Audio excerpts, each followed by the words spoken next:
Le partage de contenu est à considérer comme véritable carburant d'une démarche de social selling. C'est bien souvent le point faible et un élément sous-estimé par les entreprises. Il s'agit bien ici du contenu ou des publications dont vous êtes à l'origine et non pas des simples interventions à travers des j'aime ou des partages de publications sans valeur ajoutée. Comme dans la vie réelle, c'est en posant les bonnes questions, en intervenant dans les discussions avec une vraie valeur ajoutée, en vous positionnant comme une ressource pour les autres par le partage ou le décryptage d'informations intéressantes, que vous vous ferez remarquer.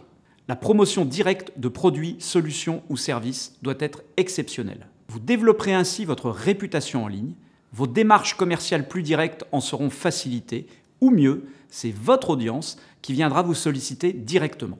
Votre prise de parole ne se destine pas uniquement à vos prospects, mais également à votre réseau que vous pourrez être amené à solliciter ou qui parlera de vous à des prospects potentiels.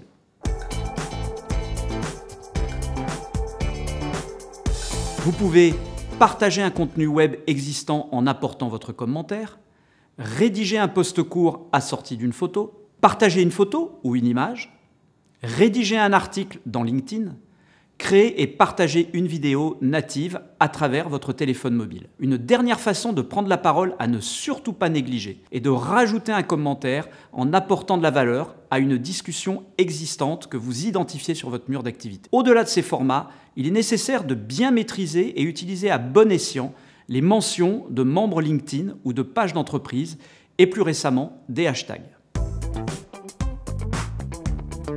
Le premier réflexe est de suivre le nombre de vues, métrique certes un peu floue et sur laquelle nous pourrions passer des heures d'explication. Voici 4 moyens de mesurer l'efficacité de votre prise de parole. Mon activité a permis de créer de l'engagement, cet engagement se traduisant par des j'aime, des partages, des commentaires à partir de mes publications.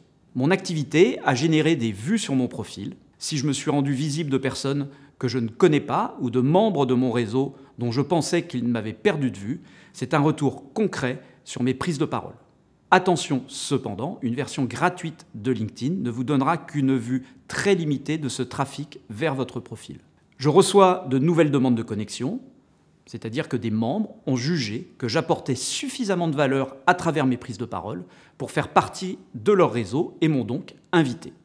Suite à une réaction sur une de mes publications, j'ai été en mesure de faire une demande de connexion qui a été acceptée.